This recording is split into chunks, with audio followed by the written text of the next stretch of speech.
श्री स्वामी समर्थ. जय माता दी. नमस्कार मंडळी. तर सध्या नवरात्र उत्सव चालू आहे आणि नवरात्र उत्सवामध्ये सर्वात महत्त्वाची तिथी मानली जाते ती म्हणजे अष्टमी आणि नवमी. आणि यंदाच्या वर्षी अष्टमी आणि नवमी ह्या महातिथी मानल्या जातात आणि या यंदाच्या वर्षी एकाच दिवशी आलेल्या आहेत. म्हणजे 11 ऑक्टोबर रोजी महाअष्टमीसुद्धा आहे आणि महानवमीसुद्धा आहे. त्याच्यामुळे हा जो योग आहे तो अत्यंत महत्त्वाचा आहे.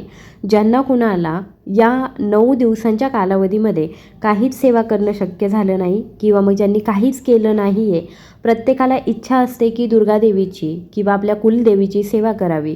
पण काही कारणांमुळे कुणी आजारी असतं, कुणाच्या घरामध्ये लहान मुलं असतात, कुणी जॉब करतं, बाहेर जातं, कुणाला सुतक असतं, मासिक धर्म असतो. या सर्व कारणांमुळे ज्या महिलांना काही सेवा करायला मिळाल्या नाहीत किंवा या 9 दिवसांच्या कालावधीमध्ये काहीच करायला मिळालं नसेल, तर अशा महिलांनी महानवमी आणि महाअष्टमी ही जी तिथी आहे ती 11 तारखेला आलेली आहे आणि या दिवशी तुम्ही अत्यंत महत्त्वाच्या अशा गोष्टी करू शकतात आणि या गोष्टी जर केल्या तर संपूर्ण नवरात्राचे फळ जे आहे ते तुम्हाला मिळणार आहे. कारण या गोष्टी करण्याला विशेष महत्त्व आहे आणि काही न करण्यापेक्षा काहीतरी केलेलं कधीही उत्तम आणि ते जर योग्य तिथीला झालं तर ते अतिशयच उत्तम मानलं जातं. नवरात्र उत्सवातला प्रत्येक दिवस हा महत्त्वाचा आहेच, पण त्यापैकी अष्टमी आणि नवमी या तिथी फार महत्त्वाच्या मानल्या जातात आणि याच तिथींना आपल्याला काही सेवा करायच्या आहे त्या मी आजच्या व्हिडिओमधून तुम्हाला सांगणार आहे. काही सेवा म्हणा किंवा काही गोष्टी म्हणा, काही उपाय म्हणा, पण यांच्यामुळे तुमच्या आयुष्यात सुख यायला सुरुवात होणार आहे. तुमची आर्थिक परिस्थिती बदलणार आहे. तुमच्या घरामध्ये जे काही दोष आहेत, वास्तुदोष असतील, पितृदोष असतील, तर ते सुद्धा निघून जाणार आहेत. दुर्गादेवीच्या किंवा आपल्या कुलदेवीच्या आशीर्वादाने सर्व गोष्टी ज्या आहेत त्या व्यवस्थित होतात. कुलदेवीचे आशीर्वाद जर असतील तर त्या घरामध्ये कधीच कोणत्या गोष्टींची कमतरता भासत नाही. तर मग हे कुलदेवीचे आशीर्वाद प्राप्त करून घेण्यासाठी मी तुम्हाला 11 तारखेला म्हणजेच अष्टमी आणि नवमी या दोनही तिथी एकत्र आलेल्या दिवशी काही सेवा करायच्या आहेत त्या सांगणार आहे. व्हिडिओ शेवटपर्यंत बघा. आवडला तर जास्तीत जास्त महिलांपर्यंत नक्की पोहोचवा. तर बघा, महाअष्टमी हा जो दिवस आहे तो खूप महत्त्वाचा मानला जातो. म्हणजे 9 दिवसांची जी नवरात्र असते तर तिचा प्राण म्हणजे महाअष्टमी. यालाच आपण महानिशाची रात्र सुद्धा म्हणतो. या दिवशी माता दुर्गेच्या सर्वात शक्तिशाली रूपाची पूजा केली जाते. या दिवशी माता दुर्गेच्या पूजेबरोबरच कन्यापूजनालाही विशेष महत्त्व आहे. असं म्हटलं जातं की जी व्यक्ती या दिवशी कन्येची पूजा करते त्याच्या घरामध्ये सुखसमृद्धी वास करते आणि त्याला धनाची प्राप्तीसुद्धा होते. महाअष्टमीला माता दुर्गेच्या महागौरी रूपाची पूजा केली जाते. माता महागौरी हे अन्नपूर्णेचंच एक स्वरूप आहे, त्यामुळे या दिवशी कन्यापूजनाला विशेष महत्त्व आहे. आणि महानवमी माता दुर्गेच्या सिद्धिदात्री रूपाची आपण महानवमीला पूजा करतो. सिद्धिदात्रीची पूजा केल्याने मनुष्याला सर्व सिद्धी प्राप्त होतात. माता सिद्धिदात्रीची आराधना केल्याने मनुष्य रोग आणि भय यांपासून मुक्त होतो. महानवमीच्या दिवशी माता सिद्धिदात्री आपल्या भक्तांना उपवासाचे फळ देते, त्यामुळे महानवमीला सुद्धा खूप जास्त महत्त्व आहे. आणि आता महाअष्टमी आणि महानवमी या दोनही तिथीच्या आहेत. तर बघा, महाअष्टमी नक्की कधी आहे ते मी तुम्हाला सांगते. तर महाअष्टमी जी आहे ती 10 ऑक्टोबर रोजी दुपारी सुरू होते 12:31 आणि संपते दुसऱ्या दिवशी म्हणजे 11 ऑक्टोबरला 12:07 ती संपत आहे. म्हणून तुम्हाला जर अष्टमीच्या दिवशी कन्यापूजन किंवा कन्याभोजन घालायचं असेल तर तुम्ही ते गुरुवारीसुद्धा करू शकता.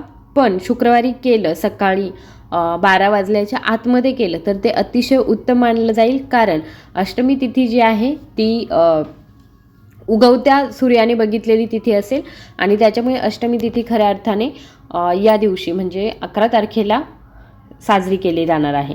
तर नवमीसुद्धा तेव्हाच लागते, म्हणजे 12:07 होऊन गेले की नवमी तिथी सुरू होते. मग आता नवमी तिथी जी आहे तीसुद्धा याच दिवशी आहे. दुसरा जो दिवस आहे तो दशमी आहे आणि त्याचबरोबर म्हणजे 11 वाजेपर्यंत, शनिवारच्या दिवशी 11 वाजेपर्यंत नवमी तिथी असणार आहे.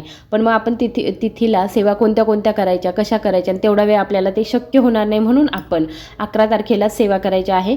तर बघा, सगळ्यात पहिलं सेवा करायच्या आहेत म्हणजे नक्की काय काय करायचं. आपल्या घरामध्ये कुलदेवीचा फोटो असेल, कुलदेवीचा टाक असेल, किंवा तुमच्याकडे श्रीयंत्र असेल, किंवा याच्यापैकी कोणतीही गोष्ट नसेल तर तुम्ही एक सुपारी घ्यायची आहे. तिला दुधाने, पंचामृताने किंवा मग पाण्याने अभिषेक घालायचा आहे आणि ही सुपारी स्वच्छ करून घ्यायची आहे. एका प्लेटमध्ये किंवा वाटीमध्ये ही सुपारी ठेवायची आहे आणि या सुपारीवरती तुम्हाला कुंकुमार्चन करायचं आहे.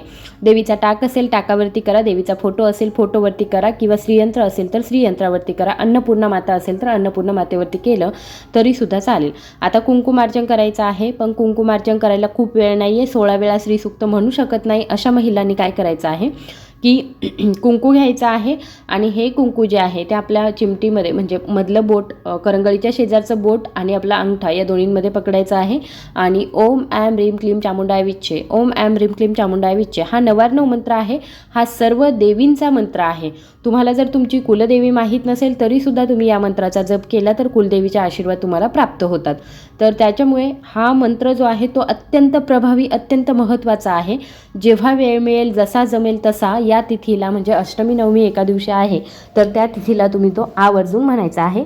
त्याचबरोबर कुंकुमार्चन करत असताना सुद्धा ओम ऐं ह्रीं क्लीं चामुंडाय विच्चे या मंत्राचा जप करत करत तुम्ही 108 वेळा जप करत करत याच्यावरती कुंकुमार्चन जे आहे, म्हणजे तुम्ही सुपारी घेतली असेल किंवा श्रीयंत्र असेल, कुलदेवीचा टाक असेल, त्याच्यावरती तुम्ही कुंकुमार्चन करायचं आहे. जरी तुमच्या घरामध्ये घटस्थापना झालेली नाही, तुम्ही अखंड दिवा लावलेला नाही, किंवा मग तुम्ही काहीच सेवा केलेली नाही आहे, किंवा तुमच्या घरामध्ये कलशसुद्धा मांडलेला नाही आहे, तरीसुद्धा त्या महिला या तिथीला ही सेवा जी आहे ती करू शकतात.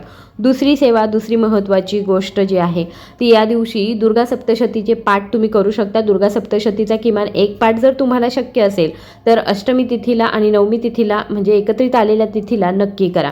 जर ते शक्य नसेल तर तुम्ही कुंजिका स्तोत्राचं 11 वेळा पठण केलं तरीसुद्धा चालेल, कारण हे कुंजिका स्तोत्रसुद्धा तितकंच प्रभावी आहे. ज्यांना दुर्गा सप्तशतीचं पाठ करता आला नाही त्यांनी कुंजिका स्तोत्राचा पाठ केला या दिवशी तरीसुद्धा चालणार आहे. त्याच्यानंतर तिसरी महत्त्वाची गोष्ट आहे की तुम्हाला जर या सर्व सेवा करणं शक्य नसेल तर तुम्ही फक्त श्रीसूक्तम जे आहे ते सुद्धा तुम्ही वाचू शकता. श्रीसूक्तमची सेवा तुम्ही 16 वेळा करू शकता. 15 वेळा तुम्ही श्रीसूक्तम म्हणायचं आहे. 16व्या वेळा जेव्हा म्हणाल तेव्हा फलश्रुतीसहित आपल्याला म्हणायचं आहे. कारण जेव्हा तुम्ही श्रीसूक्तमचा पाठ तुमच्या घरामध्ये करता किंवा श्रीसूक्तम वाचन करता तेव्हा महालक्ष्मीची कृपा तुमच्या घरावरती नेहमी होते, किंवा तुमच्या कुलदेवीची कृपा तुमच्या घरावरती नेहमी होत असते. तर या गोष्टी ज्या आहेत त्या आवर्जून तुम्हाला करायच्या आहे. हा जो दिवस आहे तो अत्यंत महत्त्वाचा आहे. या दिवशी अष्टमी आणि नवमीसुद्धा आहे. तर तुम्ही या दिवशी कन्याभोजन करू शकता. कन्यांना तुमच्या हातून काहीतरी दान करू शकता, काही गोष्टी देऊ शकता आणि कन्यांना आवर्जून तुम्ही मखाण्याची खीर जी आहे ती बनवू शकता आणि ती देऊ शकता. कारण या दिवशी ज्या कन्या तुमच्या घरामध्ये येणार आहेत तर त्या लक्ष्मी स्वरूप किंवा दुर्गादेवी स्वरूप असणार आहे आणि त्याच्यामुळे या कन्यांचा योग्य तो मानपान करणं हे आपलं कर्तव्य आहे आणि म्हणून आपण त्यांना योग्य तो मानपान करायचा आहे. त्याचबरोबर आपल्या घरामध्ये जर तुम्ही कन्याभोजन नसाल घालत तरीसुद्धा देवीला खिरीचा नैवेद्य नक्की दाखवायचा आहे. मखाण्याची खीर बनवा किंवा तांदळाची बनवा किंवा मग पांढऱ्या रंगाची शेवयांची खीर बनवली तरीसुद्धा चालतं. शक्य असेल तर त्याच्यामध्ये केशराच्या 2 काड्या टाकल्या तर ते अतिशय उत्तम मानलं जातं. माता लक्ष्मी आवर्जून आपल्यावरती खुश होते आणि आपल्याला आवर्जून आशीर्वाद देत असते. त्याचबरोबर हा जो दिवस आहे तो अत्यंत महत्त्वाचा असल्यामुळे माता लक्ष्मीला किंवा दुर्गादेवीला किंवा आपल्या कुलदेवीला आपल्याला या दिवशी कमळाचं फूल मिळत असेल तर कमळाचं फूल आवर्जून अर्पण करा. जर नसेल शक्य तर गुलाबाचं फूल तर आपल्याकडे असतं किंवा आपल्याला मिळतं. लाल रंगाचं गुलाबाचं फूल दुर्गादेवीला आवर्जून अर्पण करा. तिला ते अतिशय प्रिय आहे आणि माता लक्ष्मीला या गोष्टी खूप आवडतात आणि गुलाबाचं फूल जे आहे ते सुगंधित असतं. त्याच्यामुळे दुर्गादेवी किंवा मग आपली कुलदेवी जी आहे ती आपल्यावरती प्रसन्न होते. त्याचबरोबर या दिवशी आपल्याला ओटी भरायची आहे. आता बऱ्याच मंदिरांमध्ये म्हणजे देवीची मंदिरं असतील तर तिथे सर्वच ठिकाणी होम हवन वगैरे होत असतं.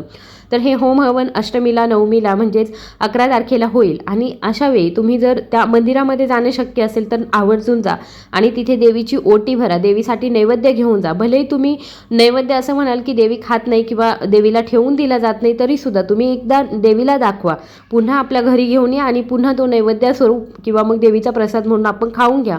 पण देवीसाठी नैवेद्य आवर्जून घेऊन जा. त्याचबरोबर देवीची ओटी भरायची आहे. खणा नारळाने तुम्ही देवीची मंदिरामध्ये जाऊन ओटी भरू शकता किंवा जर तुम्हाला मंदिरामध्ये जाणं शक्य नसेल तर तुम्ही घरच्या घरीसुद्धा देवीची ओटी भरू शकता.